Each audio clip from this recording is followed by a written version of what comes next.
အားလုံးပဲမင်္ဂလာပါ UK Match ရဲ့ Facebook နဲ့ YouTube Channel ကနေကြိုဆိုပါတယ်ဒီကနေ့ရဲ့နောက်ဆုံးရအားကစားသတင်းတွေကိုကြည့်ရမယ်ဆိုရင်တော့စီးရီးရဲ့ထိပ်သီးကလပ် Juventus အသင်းဟာ Atletico Madrid အသင်းရဲ့တိုက်စစ်မှု Alvaro Morata ကိုပြန်လည်ခေါ်ယူဖို့ကြိုးပမ်းလာပါတယ်Morata ဟာ Juventus မှာ2014ကနေ2016ခုနှစ်ထိ300ရာသီကစားခဲ့တာပါ200ရာသီပတ်ဝန်းကျင်အတွင်း300ရာသီမြောက်မှာ Real Madrid အသင်းကသူ့ကိုပြန်ခေါ်ခဲ့တယ်ဆိုတော့ Juventus ကအခုလောလောဆယ်မှာတိုက်စစ်ပိုင်းအတွက် Roma အသင်းရဲ့ Edin Dzeko ကိုခေါ်ဖို့သဘောတူညီမှုရထားပေမဲ့မိလိကရဲ့အပြောင်းရွှေ့ကလည်းနာပိုလီကိုအပိသက်မဖြစ်သေးတဲ့အတွက်ကြောင့်အဲ့ဒီပြောင်းရွှေ့အတိုင်းအတာတစ်ခုတည်ဆောက်နေရတဲ့အချိန် Morata ကိုခေါ်ယူဖို့ပြန်လဲကြိုးပမ်းလာတဲ့ Juventus ရဲ့အားကစား Director ဖြစ်သူကိုယ်တိုင်က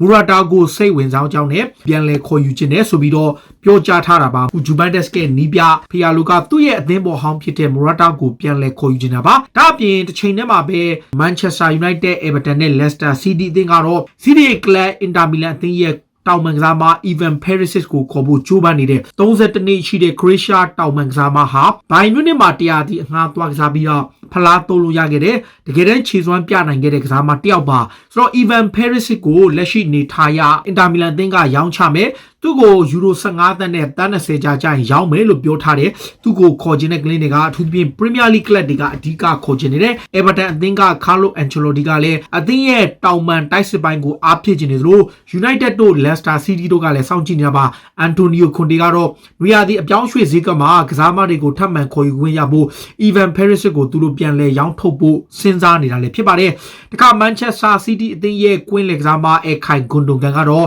ကိုဗစ်ရောဂါကူးစက်ခံထားရတဲ့ကြောင့် City ရဲ့ပွဲစဉ်3ပွဲကိုလွဲချော်တော့မှာဖြစ်ပါတယ်။ Wolverhampton နဲ့ကစားတဲ့ပွဲစဉ်မှာပါဖို့သတ်မှတ်ထားပေမဲ့အခုလောလောဆယ်ရ Ilkay Gundogan ဟာအနည်းဆုံးပွဲစဉ်3ပွဲထိနားရမယ်။အခုလောလောဆယ်မှာနေအိမ်မှာသူ10ရက်တိတိ isolation ပေါ်တီးကြနေထိုင်ပြီးတော့မှ City အသင်းနဲ့လေ့ကျင့်ခန်းပြန်လည်ဆင်းနိုင်မှာပါ။ဒီချိန်ထဲမှာပဲ Real Madrid အသင်းမှာလည်းဒီ Zinedine Zidane ကဟိုတနေ့က Real Sociedad နဲ့ပွဲမှာဘာကြောင့်Eden Hazard ကိုမတုံးလဲဆိုတဲ့မေးခွန်းကိုပြည်သက်တွေကမေးလာတယ်မီဒီယာတွေကမေးလာတဲ့အပေါ်ဇီဒန်ကတော့ Eden Hazard ရဲ့ကြန့်ခိုင်မှုအခြေအနေသူ့ရဲ့ fit ဖြစ်နိုင်မှုပေါ်မူတည်ပြီးပြန်လဲအသုံးပြုဖို့စဉ်းစားနေစေဖြစ်တယ်လို့ဆိုပါတယ်လက်ရှိနေထားရ Eden Hazard တယောက်ဘယ်တော့ပြန်ကစားနိုင်မလဲဆိုတာကျွန်တော်တို့အတိအကျမသိသေးဘူးဒါပေမဲ့အခုလောလောဆယ်မှာသူ့အနေနဲ့အကောင်းဆုံး body shape ပြန်ရဖို့လှုပ်ဆောင်နေသလိုလက်ရှိနေထားရ fit မဖြစ်မချင်းကလပ်အသင်းဘက်ကသုံးဆွဲမှာမဟုတ်ဘူးဆိုပြီးတော့ Real Madrid ရဲ့နီးပြဇီဒန်ကိုယ်တိုင်ကပြောထားတာပါဆိုတော့နောက် Napoli အသင်းရဲ့နီးပြGattuso ကတော့ကလပ်အသင်းနေနဲ့ကူလီဘာလီကိုဆုံးရှုံးဖို့နီးစပ်သွားပြီလို့ဝန်ခံပြောကြားလာတယ်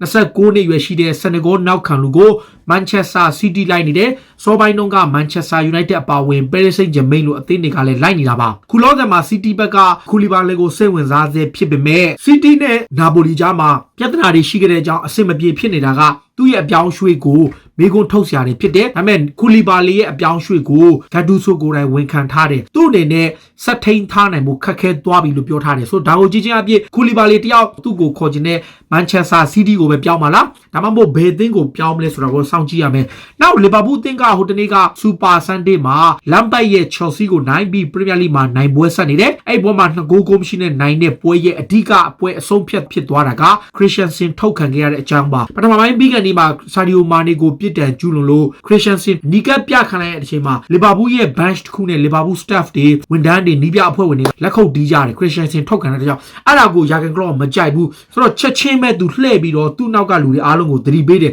ကစားမတယောက် injury ဖြစ်တာတို့ကစားမထုတ်ခံရတဲ့အပိုင်းတွေမှာကိုယ့်အသင်းကပြိုင်ဘက်အသင်းဖြစ်နေသည့်တိုင်အောင်မှာအခုလိုမျိုး respect မရှိတဲ့လုပ်ရက်ကိုယာကန်ကလော့မကြိုက်ဘူးနောက်လီဗာပူးအနေနဲ့ရီယာဒီဈေးကွက်တွေမှာကစားမ3ယောက်ခေါ်ထားပြီးတဲ့အချိန်ကစားမတွေအချို့ကိုပြန်လဲရောင်းချရတော့မယ်သူတို့ရောင်းချမဲ့ကစားမတွေမှာ Harry Wilson တို့ Brewster တို့ဘာလို့ကစားမတွေအများကြီးစုစုပေါင်း8ယောက်လောက်ရှိတယ်အဲ့ထဲမှာလူငယ်ကစားမတွေလည်းပါတယ်ကိုသမား Lori Karius အပါဝင်ကစားမတွေအားလုံး8ယောက်ကိုရောင်းချမယ်လို့ပြောထားပါတယ်အခုလောလောဆယ်မှာ Crystal Palace က Brewster ကိုပေါင်19တန်းနဲ့တရားဝင်ကန်လန်ပြီးတော့အပိုစုကြီး6တန်းကိုပါထည့်သွင်းပေးမယ်လို့ကန်လန်ထားတယ်ဒါလီဗာပူးဘက်ကရောင်းချဖို့ဒီတော့စောင့်နေတော့အစောပိုင်းတော့ကတော့ Sheffield United ကိုပြောင်းမယ်ပါမယ်သတင်းထွက်ပေမဲ့ Sheffield United ဘက်ကလည်းလီဗာပူးတောင်းဆိုထားတဲ့ပေါင်တန်း20ကိုမပေးချင်တာကြောင့်အပြောင်းရွှေ့ကအဆင်မပြေပဲဖြစ်သွားတယ် ချိန်ထဲမှာပဲလီဗာပူးအသင်းရဲ့နောက်ခံလူဂျိုးမာတစ်ကဒဏ်ရာပြဿနာကြောင့်ချယ်ဆီနဲ့ပွဲကိုလွဲချော်ခဲ့တယ်လို့နောက်ထပ်3ပတ်တိတိနားရမယ်ချယ်ဆီနဲ့ကစားခဲ့တဲ့စူပါဆန်ဒေးပွဲမှာလီဗာပူးရဲ့နောက်ခံလူဂျိုးဂိုမတ်ကိုမာတီရော2ယောက်စလုံးနာနေတဲ့အတွက်ကြောင့်ဖဘီညိုကဆန်နာဘက်အဖြစ်ဝင်ကစားခဲ့တာပါတကယ်တမ်းလည်းသူခြေစွမ်းပြခဲ့တယ်လို့ကလော့ကတော့အဲ့ပွဲကိုရန်ကိုချီကျူးခဲ့ပြီးတော့ယာဂန်ကလော့က man of the match လို့တော့သူကပြောထားတယ်အခုလောလောဆယ်မှာဂျိုးမာတစ်3ပတ်နားတဲ့ဂျိုးဂိုမတ်ရဲ့အခြေအနေကိုသူတို့စောင့်ကြည့်နေတော့မယ်ဒ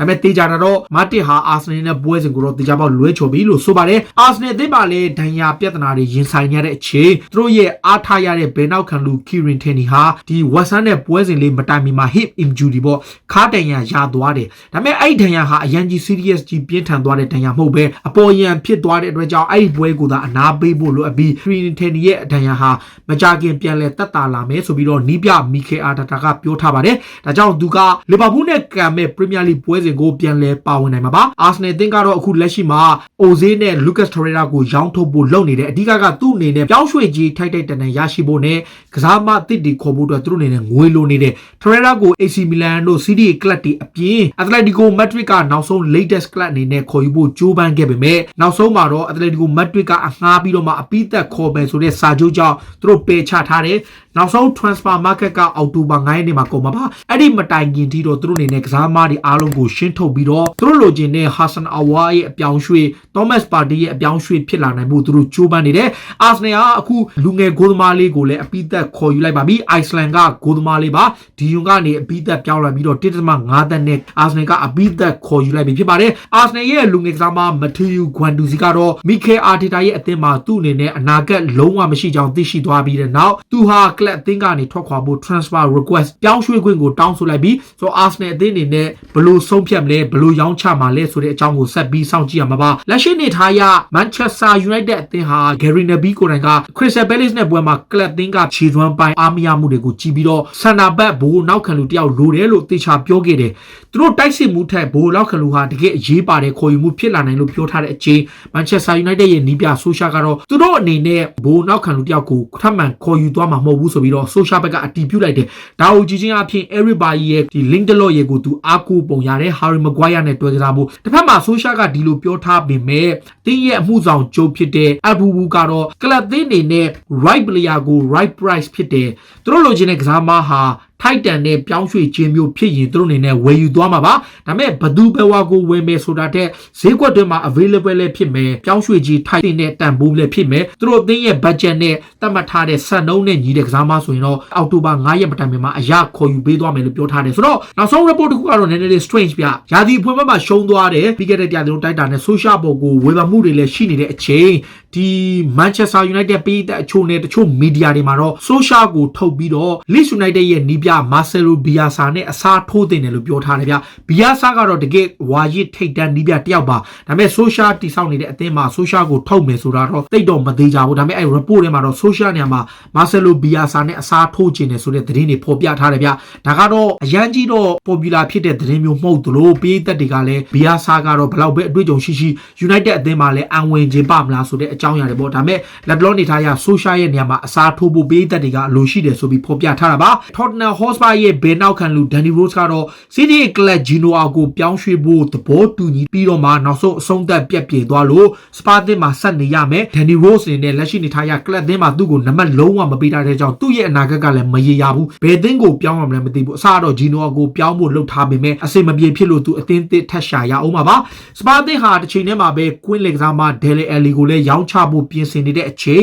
Dele Alli အနေနဲ့ Tottenham Hotspur မှာကစားနေတဲ့ position ပုံစံကိုပြောင်းမှာပဲ Spurs အသင်းမှာပုံမှန်ကစားခွင့်ပြန်ရလိမ့်မယ်လို့ကစားမဟောင်း Danny Murphy ပါဝင်ကစားမအချို့ကပြောထားတယ် Spurs အနေနဲ့လက်ရှိ Dele Alli ကိုလူစင်းကနေခြံလက်တာနှစ်ပွဲရှိပြီးဒီအရင်တုန်းကဆိုရင်ပုံမှန်သူ့အနေနဲ့မှာဘယ်ချိန်ပဲဖြစ်ဖြစ်ခြေစွမ်းကျနေသေးတဲ့အောင်အာလီဟာပုံမှန်ပို့ထွက်ခွင့်ရတဲ့အပေါ်ကိုသူကမလူလားဘူးနံပါတ်1ပထမ first try ဖြစ်လုံးဝမပေးဘူးလို့ပြောထားသလို PSG ကသူ့ကိုခေါ်ယူဖို့စတင်ဆွေးနွေးနေပါတယ်တခါ Chelsea အသင်းကလည်းဇက်မျောကြီးဖြစ်နေတဲ့ဂိုးသမား Mandy ကိုဒီတစ်ပတ်အတွင်းမှာအပိသက်ခုံနေမှာပါ နှစ်ဖက်အသင်းကြားမှာသဘောတူသွားပြီးစာချုပ်သစ်လည်း okay ပြီးတော့ဆေးစစ်မှုလည်း okay ပြီးမန်ဒီနေနဲ့တောက်ကြနေတော့ကသူ့ရဲ့ပေးသက်တွေနဲ့ကစားမတွေကိုနှုတ်ဆက်သွားခဲ့ပြီးနောက်ချယ်ဆီကိုဒီတစ်ပတ်အတွင်းမှာပဲအပီးသက်ပြောင်းရွှေ့မယ်နောက်ကျဆုံးတောက်ကြဘေးနေပါတယ်အပီးသက်ပြောင်းရွှေ့မယ်လို့ဆိုထားပါတယ်တခါချယ်ဆီကနေထွက်ခွာမယ်ဆိုပြီးသတင်းတွေထွက်နေစေရှိတဲ့အန်ဂိုလိုခန်တေကိုသူ့ရဲ့နီးပြဟောင်းဖြစ်တဲ့ကွန်တေကခေါ်ခြင်းနဲ့အင်တာမီလန်အသင်းကလက်ရှိမှာကန်တေကိုနံပါတ်1တာဂက်အနေနဲ့သူတို့လိုချင်တဲ့အချိန်မှာချယ်ဆီဘက်ကတော့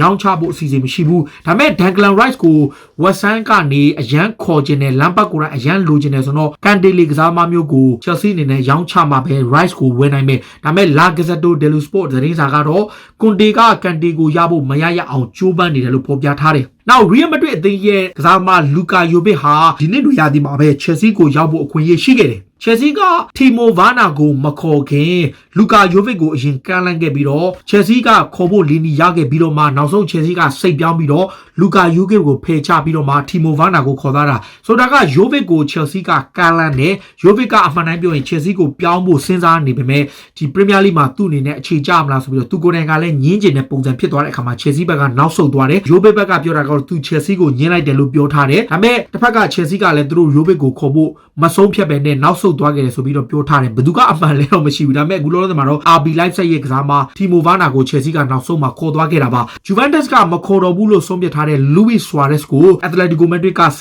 တင်ကြိုးပမ်းနေပြီဘာကြောင့်လဲဆိုတော့မိုရာတာကိုဂျူဗန်တက်စ်ကခေါ်ယူဖို့ကြိုးပမ်းတဲ့အခါမှာသူ့နေရာမှာအစားထိုးမဲ့ဆွာရက်စ်ကိုအက်တလက်တီကိုအနေနဲ့ရမယ်ဆိုရင်အလွတ်ပြောင်းရွှေ့ခြင်းနဲ့ရနိုင်တယ်လောက်ခလာစာကတော့ယူရို8 သန်းနဲ့10 သန်းကြားပေးရနိုင်ပေမဲ့အက်တလက်တီကိုမက်ဒရစ်ကတော့ပြောင်းရွှေ့ခြင်းမပေးရဘူးဆိုသူတို့အနေနဲ့ခေါ်ကောင်းခေါ်နိုင်တယ်ဒါကလူဝစ်ဆွာရက်စ်ကအလားလာကလည်းစပိန်မှာပဲဆက်ရှိမဲ့အနေထားမျိုးဖြစ်သွားပါပြီဒါကတော့စိတ်ဝင်စားစရာနောက်ဆုံးရအားကစားသတင်းတွေကိုတင်ဆက်ပေးတာပါအခုလိုမျိုးစိတ်ဝင်စားစရာအားကစားသတင်းတွေကိုနားဆင်ခြင်းနဲ့ကြည့်ရှုခြင်းတော့ကျွန်တော်တို့ရဲ့ UK Match Day ရဲ့ Facebook နဲ့ YouTube Channel ကို follow လုပ်ထားကြပါလို့တောင်းဆိုရင်းနဲ့ဒီကနေ့ရဲ့အစီအစဉ်ကိုဒီမှာပဲအဆုံးသတ်ပါစေအားလုံးကိုကျေးဇူးတင်ပါဗျ